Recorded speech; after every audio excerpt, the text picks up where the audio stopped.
Can I start now? Yes. Okay. How's it going, everybody? My name's Roland, and today I'm doing my topic on kids playing football. And my main claim for today is that football's too dangerous for kids to play.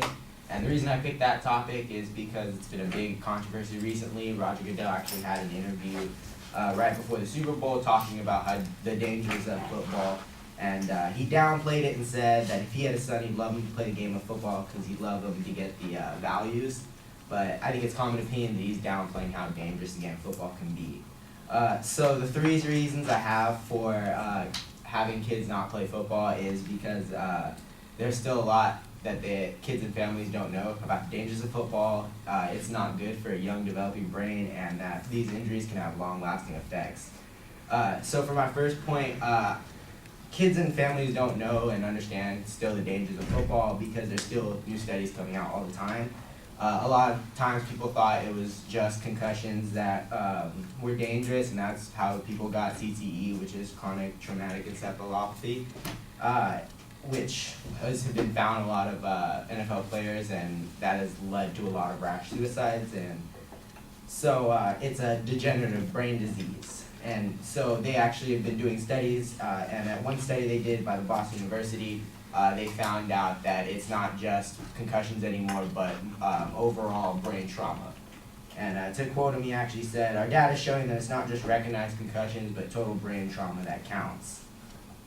And off of another study that they did, they studied the brains of 85 people after they died, and it showed that 80% of them had signs of CTE when they only reported mild brain trauma instead of concussions. So it's kind of showing that it's still dangerous for kids and that there's still a lot that we're finding out compared to popular belief. For the second point, it's not good for a young developing brain because Robert Stern, a professor for neurology, neurosurgery, and neurobiology at Boston University, he said that the brain undergoes key periods of development during childhood, and several brain structures and functions reach a plateau of development or a peak of growth during the years leading up to the age of 12.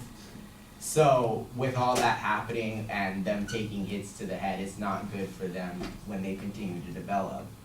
Just to show how much actually kids get hit, they did a study and they found out that at the sport's youngest levels, which is ages 9 to 12, players took about an average of 240 head blows in a season, and sometimes as many as 585. So it's not just small hits, it's not just small amounts of hits, they're still taking just as amount of hits as grown adults. And lastly, the reason I think kids shouldn't be able to play football is because these injuries can have long-lasting effects that can bother them the rest of their life.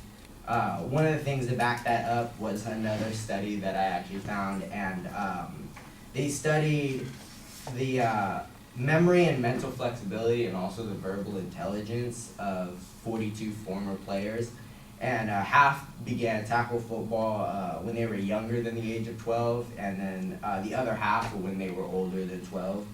And when they finished the study, they found out that those who started earlier performed significantly worse on all test measures, even after researchers took into account the number of years of football played and the age of the players at the time of the tests. So it's showing that this can really impact the rest of your life, not just when you're younger, and you'll just get over it.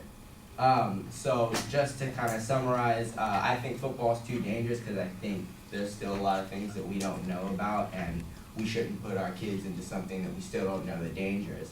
I think that it's not good for their young and developing brain, and I think these injuries can last the rest of their life, and it's shown that they can last the rest of their life. So I think it's just not safe for something to put your kids in. Thank you, guys.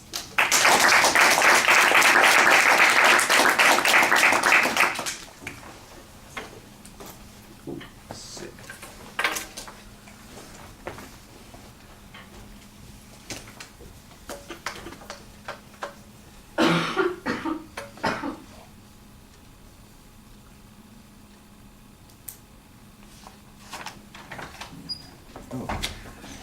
I was like, I was about to give you a handshake. I was like, Thank you. thanks, That was man. amazing. Congratulations. Appreciate Good job. you. I Yeah. did good. Like, All right. The proposition is very clearly identified, so that's a good thing. I think you could have a more interesting attention device at the beginning. The contents are laid out, although I think you rush a little bit through your preview, so you can pace yourself a little bit more effectively. You have time at the end, so I'm not sure why you felt a need to rush there at the beginning. In the body of the speech, I thought you signposted each of the points very clearly when you got to them. I think your explanations on a couple of points need to be a little bit more elaborate, but you did a pretty good job on most of the things. I thought, for example, the age argument was even clearer as the argument was being presented. On the information that you've got, I heard one specific source citation where you actually named the expert. Everybody else was they. There was a reference to Boston University or Boston College study. That's almost a source citation. And then everything else, like I said, it's they say, they did a study, they had this information, and you need to be more specific in citing that information. I think you could probably use a little bit more statistical information. The authority that you quoted, though, you did identify that person, and that was one of the places where the information I thought was really effective at explaining your argument as well. On the last point where you're talking about that study where they had them in different categories and groups, again, a name for the study would be helpful.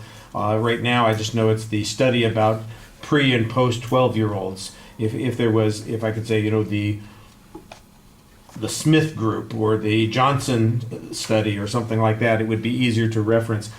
One of the reasons that we're doing this is because, don't forget, there's going to be a refutation speech down the road, so it's easier for people if they have something that they can identify. It's easier if we were doing research on the subject ourselves. I hear that and I go, I want to look into that, but how am I going to find it? It's a little bit harder to find as a consequence. And when we get ready to do the debates, it's so much easier to respond to arguments almost immediately afterwards if you've got some label. So that's another reason to be a little bit clear. I think you do a very nice job speaking to the audience. I think your substance needs to be a little bit stronger, but you had good explanations in the process. All right. Thank you.